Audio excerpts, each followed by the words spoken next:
% tariffs on Canadian exports to the United States and 10% on Canadian energy. A decision that, should they elect to proceed with, should take effect on Tuesday, February 4th. Cette décision met en péril une relation économique historique. Une relation qui a été la source de tellement de richesses, de prospérité et de possibilités des deux côtés de la frontière. Tonight, first, I want to speak directly to Americans, our closest friends and neighbors. This is a choice that, yes, will harm Canadians, but beyond that, it will have real consequences for you, the American people. As I have consistently said, tariffs against Canada will put your jobs at risk, potentially shutting down American auto assembly plants and other manufacturing facilities. They will raise costs for you, including food at the grocery stores and gas at the pump. They will impede your access to an affordable supply of vital goods crucial for U.S. security, such as nickel, potash, uranium, steel, and aluminum. They will violate the free trade agreement that the President and I, along with our Mexican partner, negotiated and signed a few years ago. But it doesn't have to be this way. As President John F. Kennedy said many years ago, geography has made us neighbors, history has made us friends, economics has made us partners, and necessity has made us allies. That rang true for many decades prior to President Kennedy's time in office and in the decades since. From the beaches of Normandy to the mountains of the Korean Peninsula, from the fields of Flanders to the streets of Kandahar, we have fought and died alongside you. During your darkest hours, during the Iranian hostage crisis, those 444 days we worked around the clock from our embassy to get your innocent compatriots home. During the summer of 2005, when Hurricane Katrina ravaged your great city of New Orleans, or mere weeks ago, when we sent water bombers to tackle the wildfires in California. During the day the world stood still, September 11th, 2001, when we provided refuge to stranded passengers and planes, we were always there, standing with you, grieving with you, the American people. Together, we've built the most successful economic, military, and security partnership the world has ever seen. A relationship that has been the envy of the world. Yes, we've had our differences in the past, but we've always found a way to get past them. As I've said before, if President Trump wants to usher in a new golden age for the United States, the better path is to partner with Canada, not to punish us. Canada has critical minerals, reliable and affordable energy, stable democratic institutions, shared values, and the natural resources you need. Canada has the ingredients necessary to build a booming and secure partnership for the North American economy, and we stand at the ready to work together. Let's take a moment to talk about our shared border. Our border is already safe and secure, but there's always more work to do. Less than 1% of fentanyl, less than 1% of illegal crossings into the United States come from Canada. But hearing concerns from both Canadians and Americans, including the American president himself, we're taking action. We launched a $1.3 billion border plan that is already showing results, because we too are devastated by the scourge that is fentanyl. a drug that has torn apart communities and caused so much pain and torment for countless families across Canada, just like in the United States. A drug that we too want to see wiped from the face of this earth. A drug whose traffickers must be punished.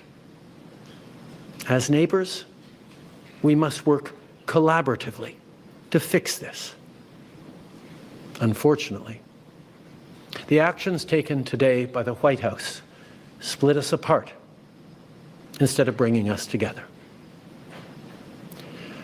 Tonight, I am announcing Canada will be responding to the U.S. trade action with 25% tariffs against $155 billion worth of American goods. This will include immediate tariffs on $30 billion worth of goods as of Tuesday, followed by further tariffs on $125 billion worth of American products in 21 days' time to allow Canadian companies and supply chains to seek to find alternatives. Ce soir, j'annonce la réplique du Canada. Des tarifs douaniers de 25% sur 155 milliards de dollars de marchandises américaines. Dès mardi, 30 milliards de dollars de produits américains vont être touchés par ces tarifs et dans 21 jours, pour donner le temps aux compagnies canadiennes de trouver des options alternatives, ce sera le cas pour 125 milliards de dollars de marchandises de plus. Like the American tariffs, our response will also be far-reaching and include everyday items such as American beer, wine, and bourbon, fruits and fruit juices, including orange juice, along with vegetables, perfume, clothing, and shoes.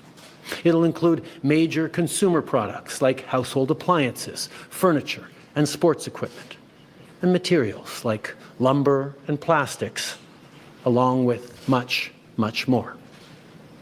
And as part of our response, we are considering, with the provinces and territories, several non-tariff measures, including some relating to critical minerals, energy, procurement, and other partnerships. We will stand strong for Canada. We will stand strong to ensure our countries continue to be the best neighbors in the world. With all that said, I also want to speak directly to Canadians in this moment. I'm sure many of you are anxious, but I want you to know we are all in this together. The Canadian government, Canadian businesses, Canadian organized labor, Canadian civil society, Canada's premiers, and tens of millions of Canadians from coast to coast to coast are aligned and united. This is Team Canada at its best. Plus tôt aujourd'hui, j'ai parlé avec les premiers ministres de toutes nos provinces et territoires. On est unis et solidaires. Ils ont tous appuyé notre approche. On est aussi alignés pour faire tomber les obstacles qui freinent le commerce entre nos provinces et territoires et rendre ça plus facile pour les consommateurs de choisir les produits de chez nous. Il y a quelques minutes, je me suis entretenu avec Mme Sheinbaum, la présidente du Mexique, notre autre partenaire nord-américain, qui a lui aussi été la cible de tarifs douaniers aujourd'hui. On s'est engagé à travailler ensemble pour y faire face. Il s'agit d'une menace qui vise l'ensemble du pays et ça m'a fait chaud au cœur de voir autant de nos leaders répondre à l'appel et s'engager pour qu'aucun Canadien ne soit laissé pour compte. Notre gouvernement va être là pour les Canadiens, on va être là pour vous, mais en même temps, j'ai quelque chose à vous demander. Je vous demande d'être solidaires les uns des autres. Beaucoup d'entre nous vont être affectés par tout ça et vont vivre des moments difficiles. Je vous demande d'être là les uns pour les autres, d'être là pour vos amis, vos voisins et vos compatriotes. D'un océan à l'autre, les Canadiens sont très différents. On parle de différentes langues, on a de différentes croyances, on a de différentes opinions, de différentes idées. Mais quand on reste unis, on puise notre force dans cette différence. And now is also the time to choose Canada. There are many ways for you to do your part. It might mean checking the labels at the supermarket and picking Canadian-made products. It might mean opting for Canadian rye over Kentucky bourbon, or foregoing Florida orange juice altogether. It might mean changing your summer vacation plans to stay here in Canada and explore the many national and provincial parks, historical sites, and tourist destinations our great country has to offer. C'est le temps de choisir des produits d'ici et d'appuyer des entreprises d'ici, d'appuyer nos producteurs agricoles, nos manufacturiers, nos travailleurs, nos entrepreneurs, nos artistes. It might mean doing all of these things or finding your own way to stand up for Canada. In this moment, we must pull together because we love this country. We pride ourselves on braving the cold during the long winter months. We don't like to beat our chests, but we're always out there, waving the maple leaf loudly and proudly to celebrate an Olympic gold medal. On a notre propre identité, notre propre histoire et nos propres valeurs. Les Canadiens sont accueillants, ouverts, novateurs, ambitieux. On préfère régler nos disputes avec diplomatie, mais on est prêt à se battre quand c'est nécessaire. Canada is home to bountiful resources, breathtaking beauty, and a proud people who've come from every corner of the globe to forge a nation with a unique identity worth embracing and celebrating. We don't pretend to be perfect, but Canada is the best country on earth. There's nowhere else that I and our 41 million strong family would rather be. And we will get through this challenge, just as we've done countless times before, together. Thank you. Merci. Vive le Canada. All right, so we'll take 20 minutes of questions, 20 minutes de questions. One question, one follow-up, une question, un suivi. Merci.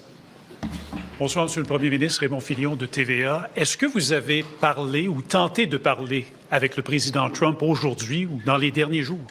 Ça fait depuis l'inauguration que j'essaie de rejoindre le président. J'espère pouvoir lui parler bientôt. It's been since the inauguration that I've been reaching out to speak with Donald Trump. I hope to speak with him sometime soon. Dans son décret qu'il a signé aujourd'hui, M. Trump menace le Canada d'augmenter encore plus les tarifs s'il y a des mesures de rétorsion. Vous annoncez des mesures de rétorsion ce soir. Certains vont se demander, est-ce que c'est pas risqué? Est-ce que ça risque pas d'envenimer la situation? On va toujours faire ce qui est nécessaire pour défendre les Canadiens, défendre nos intérêts. On est en train de répondre avec un ensemble de mesures fortes mais appropriées et on va continuer d'être là pour défendre le Canada, les Canadiens et notre avenir. Bonsoir, M. Trudeau. Vous avez mentionné que vous envisagiez d'autres mesures qui ne sont pas reliées aux tarifs. Pouvez-vous élaborer? C'est sûr qu'on a il y a beaucoup d'initiatives en dehors des tarifs qu'on peut entreprendre en tant que pays. On est en train de parler avec les provinces et territoires sur certains éléments dans leur région, leur juridiction. On a aussi des mesures comme ce que les provinces sont en train d'annoncer, d'enlever l'alcool et les spiritueux et les vins américains de leur régie des alcools. Il y a des mesures au niveau de l'approvisionnement municipal, provincial et même fédéral où on peut moins acheter des Américains. Le choix des Canadiens d'acheter des produits canadiens, de choisir des biens et des services du Canada et non américains, ça fait toute partie de notre réponse collective. Mais juste pour précision, est-ce qu'il est question peut-être de couper l'approvisionnement en énergie? Mais la deuxième question, c'était davantage sur le décret des Américains. Il n'est pas question là-dedans, il est question de la frontière, mais pas de la relation commerciale. Est-ce que c'est parce qu'il faut s'attendre à une deuxième vague de tarifs? Tout d'abord, ce qui est important quand on va regarder différentes façons de répondre ou de mettre encore plus de pression sur les Américains pour reculer sur les mesures qui sont de l'avant, on va s'assurer qu'il n'y ait aucune région du pays, aucune industrie qui va porter un plus large fardeau, un plus lourd fardeau que d'autres régions. On sait qu'il y a certaines industries, dont l'industrie pétrolière, qui ont un grand impact aux États-Unis, mais on va s'assurer que toute réponse qu'on va faire va être équitable à travers le pays, parce qu'on ne veut pas que ce soit seulement une région ou une partie du pays qui paye le plus pour défendre tous les Canadiens. Et c'est quelque chose, un principe sur lequel tous les premiers ministres sont d'accord. Est-ce qu'on peut s'attendre à une deuxième vague? C'était ça aussi la question. Sur l'enjeu une deuxième vague, dans quel sens? De tarifs, parce que dans le décret, il n'est pas question de la relation commerciale, il est juste... Ah non, oui, tout à fait. Ces tarifs d'aujourd'hui sont ancrés dans la préoccupation du président sur le fentanyl. La réalité, c'est que le Canada représente une infime partie du défi au niveau du fentanyl auquel les Américains font face, et on est prêt à travailler avec eux pour régler cet enjeu dans nos communautés comme dans la leur. En même temps, il y a une enquête sur nos relations commerciales qui est en cours dans le système américain, qui va aboutir le 1er avril, et à ce moment-là, ils vont prendre d'autres décisions. In regards to actions we might take in terms of responding to the American trade action, there are a number of different industries and regions of the country that can have greater leverage over the United States. One thinks of the oil industry, for example. What is extremely important for me, and I think for all the premiers, is that no one region of the country or one industry carries a larger burden than anyone else in standing up for Canada. We need to all be in this together. This only works if Canadians are fully united from coast to coast to coast to stand up for this extraordinary and beautiful country. And that's why, as we look at different measures, including non-tariff measures that we might move forward on, we will not be moving forward on issues that further divide the country, which is why we're working with all premiers to look at different ways we can encourage the Americans to step back from these trade actions. Bonjour, Christian Noël de Radio-Canada. Pour être clair sur cette question-là, les tarifs sur le gaz naturel et le pétrole ne sont que de 10 % alors que pour le reste, c'est de 25 %, notamment parce que les États-Unis ont besoin de notre pétrole. Ils ont besoin de plein d'autres choses dans notre secteur énergétique. À quel endroit est-ce que vous êtes prêt à couper le robinet? Tout d'abord, soulignons que oui, les Américains ont besoin de notre gaz et notre pétrole, ils ont besoin de nos minéraux critiques, mais ils ont aussi besoin de nos pièces d'automobile, ils ont besoin de nos produits agricoles, ils ont besoin de notre ciment, ils ont besoin de notre bois d'œuvre. Il y a énormément de choses que le Canada produit, qu'on vend à des prix très, très bon marché ou bien responsables aux Américains, sur lesquels ils dépendent pour leur bien-être économique. Des tarifs de 25 % sur tout ce que le Canada produit, ça va faire mal aux Américains, aux consommateurs américains, aux producteurs américains. On s'attend à avoir des défis énormes dans l'industrie automobile, par exemple, aux États-Unis, où des pièces et du travail canadien et mexicain sont des éléments essentiels de ce qu'ils font. Alors, on va être là pour regarder et encourager les Américains de revenir en arrière sur ces tarifs et on va utiliser toute la gamme d'outils qu'on a. Pour être très clair, on ne veut pas être dans cette situation. C'est le choix des Américains de nous mettre dans cette situation-là, mais puisqu'on est ici, on va répondre de façon responsable et forte pour défendre le Canada. Dans un match de hockey ce soir à Ottawa, durant l'hymne national américain, il y a des Canadiens qui ont hué l'hymne national américain. Est-ce qu'ils ont raison d'être en colère et êtes-vous en colère? On a une très longue histoire avec les Américains. On a un partenariat sans pareil, mais il y a toujours eu des moments de différends, des moments de tension entre nos deux pays. Et c'est des moments profondément sentis parce qu'on est si proches en tant que voisins et amis et famille. Et ça peut être pénible pendant qu'on passe à travers ces moments-là. Mais j'ai confiance. J'ai confiance dans les Canadiens, mais surtout, j'ai aussi confiance dans le peuple américain qui comprend à quel point leur lutte, leur grand défi dans le monde, c'est pas le Canada. Et qu'en travaillant ensemble, on va pouvoir passer à travers ces moments pénibles pour en sortir encore plus fort. Est-ce qu'ils ont raison d'être en colère? Je pense que les Canadiens ne comprennent pas tout à fait pourquoi les Américains sont en train de cibler leurs meilleurs amis et leurs plus proches partenaires plutôt que d'autres pays dans le monde. En anglais? I think Canadians are a little perplexed as to why our closest friends and neighbors are choosing to target us instead of so many other challenging parts of the world. I don't think there's a lot of Americans who wake up in the morning saying, oh, damn Canada. Oh, we should really go after Canada. We're there as friends, as partners.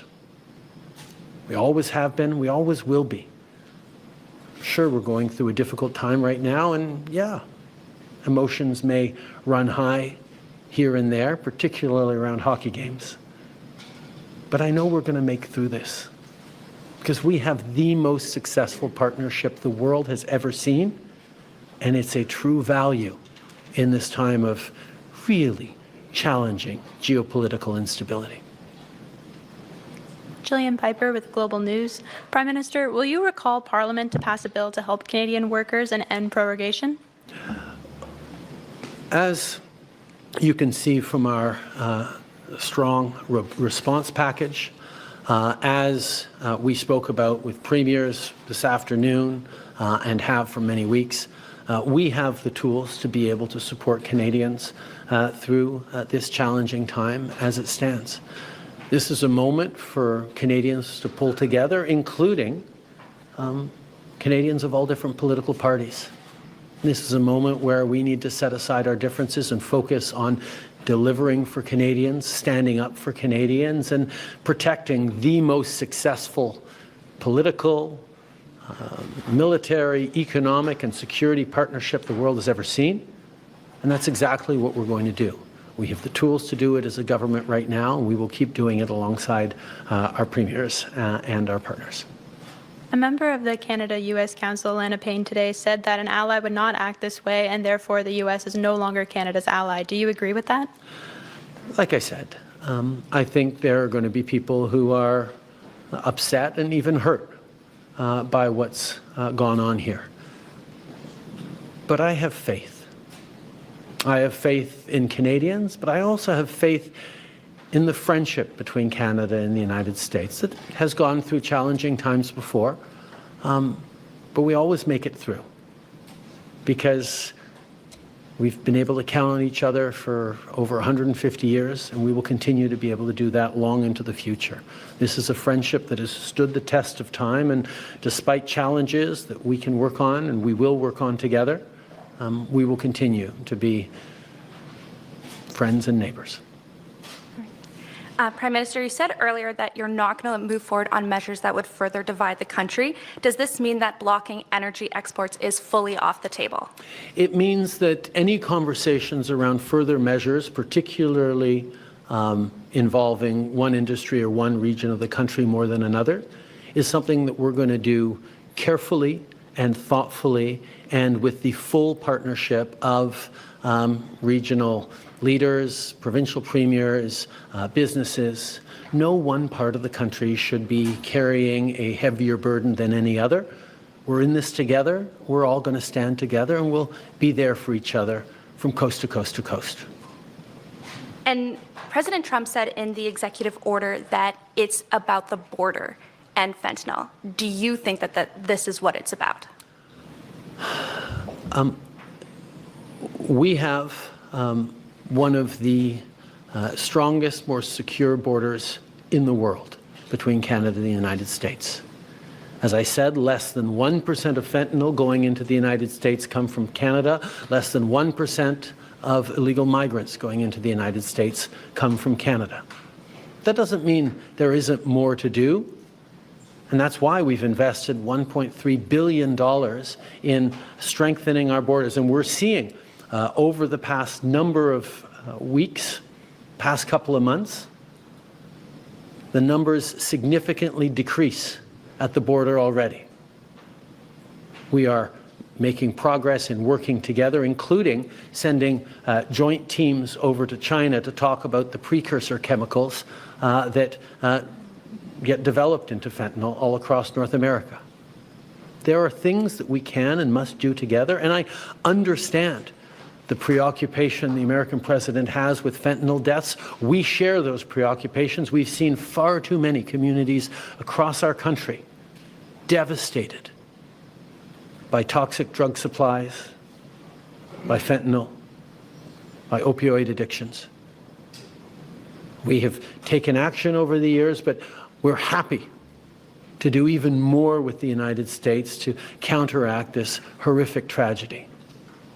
That's why we have committed to doing even more and working alongside. But this trade action against Canada is not the best way we can actually work together to save lives. Good evening, Prime Minister. Stephanie Taylor with the National Post. What does it tell you about your relationship with President Trump that you've been trying to get a hold of him and he hasn't been speaking with you? I think this is a time where we've all remarked on just how active President Trump has been in engaging with a wide range of topics in his first weeks in office.